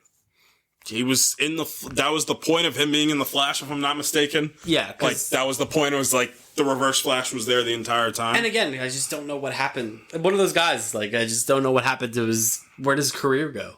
And he's just, and I would bring him back to like the proper, like, Jaime Lannister looking face, like clean shaven, big blonde hair, and you just make him the Reverse Flash in this movie. And you just, again, just one final run where like they just kind of go at each other. And that was kind of like my idea for it. I love it. All right. So my I'll give you one more. Since we did the same one. Go ahead. We'll get one more. So I'm kind of thinking of Jack Kirby because like I said on here, James Gunn weirdly did the same thing Jack Kirby did. Because Jack Kirby was with Marvel and he was just like, blank you, blank everybody, which James Gunn didn't do. He's definitely on good terms, but like they both left Marvel to go be the leaders of like, they were like, you know, two guys on both sides, like at Marvel that were like prominent to the point where DC picks both of them up and essentially turns them into the editors in chief. So I wanted to do a fourth world, like shout out Ava DuVernay, like give her like, and what I was going to do, like, I'm battling myself. So I have two approaches for director. I'll spoil one. One is let Ava DuVernay actually do it. And especially after Origin, I feel like she can do something like, she could always do something like that. Ava DuVernay is one of the best directors in the world. But I feel like especially after Origin, the approach would be even stronger. So like I said, you do the fourth world, you do the New Gods. Dylan O'Brien comes back. You get Keith David to voice Darkseid at least. I feel like his voice would be so booming as Darkseid. It would be. I love that. Absolutely prominent. Obviously, you bring back Big Barda, bring back Elizabeth Debicki. A character to play or an actor to play Orion is kind of what I was battling with as well too. I was really trying to find the right person. I didn't want Cameron Monaghan. I don't know if he fits in with Dylan O'Brien. Like, that was the one. Obviously, I think they could fit together in something. I just don't know if it's the right approach. I feel like you need somebody a little bit more like, I'm the best son there is on planet Earth. Like, you need somebody that's, like, kind of like a jerk. Yeah. So that's why that's where I was trying to get to. I think Jacob Elordi would get that. He would get that, like, I need to be the best son there is to do the thing. Harrison Dickinson also does that but Harrison Dickinson also, I think, can play the Flash. That's why I was kind of battling with myself. Barry Allen's the Flash specifically, but yeah, you do like this fourth world, weird, wacky, like otherworldly, like this absolutely insane film that's like, and this goes to my point about countering my director piece that only James Gunn himself can pull off. And I think you just let James Gunn not only direct this, but you let James Gunn write this thing. And like, this is like, I'm Jack Kirby moment. Which would be awesome. So, this is the one you might need Greg Fraser to do this one. you might need him to be the creative one. We finally got him in. Yeah, you might need Greg Fraser to do this one because this is too big. This is too large scale. Like that, he's needed for this. He's needed. So. Yeah. Like I said, you get Keith David to voice Darkseid, which also that's incredible casting. I love that. Also means Keith David would voice Darkseid in my Mr. Miracle show. Like this would be like the Mr. Miracle, like he's already voiced famed DC character Mr. Bones. No.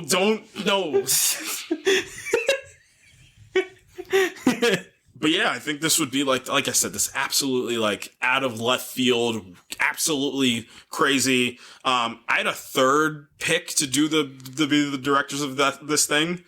It'd be the Daniels would be the third pick to do so. Like I feel like only they could be able to do something like this. That would also be great. So I'm kind of like three-way tying it. So you know what I'll do? I'm gonna stick with the Daniels because I think the scale of this movie, regardless of budgets, because that's what the Daniels are so good at. Like they would just figure it out and be incredible at it. So I think the Daniels would be the perfect approach for this. I'll just keep the same Son Lux to be the composer of this thing, just to stay consistent. And then, like I said, I think Greg Fraser takes a creative leap into like the weird realm, if that makes sense, and goes along with them to try to pull off the scale of this thing. Yeah, that's awesome. I love that. Do the fourth world, cowards. Yeah. We were close.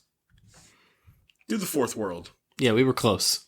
We were close. That movie was like... done. Not done, but... But it was... Shoot, it was getting there. Yeah. Yeah, it's a shame that one never got off the floor. Nice. I love that. Again, I love our dynamic of me doing like the... Remember?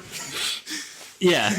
I love our dynamic of me doing like the street level stuff, and you doing like the bombastic, like godly, yeah, biggest swings there could possibly take. Yeah, I just love that. Again, like the second time we've done this, and that's It's been the same thing. consistent through line, which I think is really cool. I'd love to see our Star Wars one then, because that's the one we got to get really creative on. I think that would be fun because obviously we have less to work with. It's less to work with, so the creativity and the personnel in Hollywood is going to get, the list is going to come bigger. Exactly. That's awesome. I love that. Cool. I guess that's it. I guess we're done. Yep. We're gonna go watch Daredevil now. Yes. Episode 3, which we don't know anything about. I don't. No stills, no trailers, no nothing. No. So it's kind of like, it's almost like this is the first episode in a weird way. Right. Because I felt like we kind of knew a lot of the stuff we saw in the first 2 episodes we saw in the trailers. So this is kind of like new territory, which is awesome. I'm staying off of Twitter, so Yes, me too. so that's gonna do it for us this week. You can follow us on Twitter at @ProjectINF_pod. You can follow us on Facebook. You can follow us on TikTok and YouTube at the Project Infinite Podcast. You can follow us on Instagram At the Project Infinite Pod. next week. I don't know. We don't know, man. Maybe like again, this Daredevil show could just devolve into Last of Us territory, where we just talk about Daredevil every week. Not that I would be mad at that. We can do Daredevil, or we can talk about Spider-Man and do Yes, Friendly Neighborhood Spider-Man. Yeah, we could do that for sure. We could talk about Invincible next week. Yes. There's a lot of stuff. We got stuff. Maybe it's an animation realm next week. Maybe that's kind of where we because Invincible should be done this week. Right. Friendly Neighborhood Spider-Man is already done. So yeah, maybe we focus on some of our animated shows next week, and probably just a little like we kind of did this week, just kind of a little Daredevil kind of like, what'd you think of this episode? So we'll do that. You know who's gonna play Orion? And I think he has the look and the feel for it. It is going to be Javon Adepo. That was just caught in the Odyssey.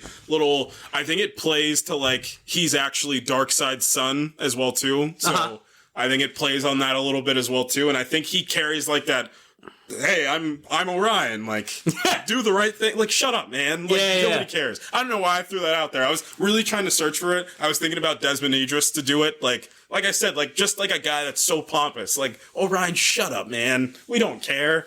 And like, I wanted to play like that. We're done with the pitch meeting.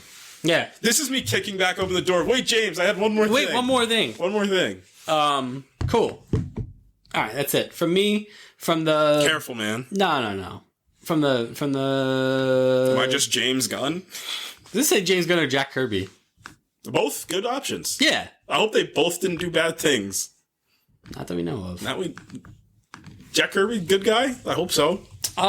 He was, yeah, for everything that we know about him. He left Marvel. He was like, I'm done, man. He did a lot of cool stuff. Yeah, he said, I'm gonna do my own thing. Yeah, he did do his own thing. Good for him. All right, guys, that's it. Next week, like I said, probably Invincible, little Spider-Man. Both things good? ? I think so. I think Invincible's biggest worry is they need to stick that landing. Like, they have to stick that landing to a point of, like, you have to pay the penance of what you did in season 2. Like, this is how important season 3 is to that show. Yeah. And Spider-Man? Man, what a surprise. What else? They did it again. They did it again, and it's like, I'm not even, like, the character of Spider-Man is, like, the character, like, I want to talk about Lonnie Lincoln. Like, that's the character I want to talk about really badly. Like, what an absolute incredible way to set a villain on an arc. Wow. Well, that's what I'm talking about when I was talking about, like, the Secret Wars stuff. Like, when they remix... the remixing of the lore, when they do it, always seems to go pretty well. Mm-hmm. And this whole show was a remixing of a lot of lore in a lot of different ways. Right. And I think they did it was really, really fun show. Right. And they did a really nice job. So we'll talk about that next week. Until then, we're going to enjoy some Daredevil Born Again episode 3. We will see you next week. Goodbye. Peace.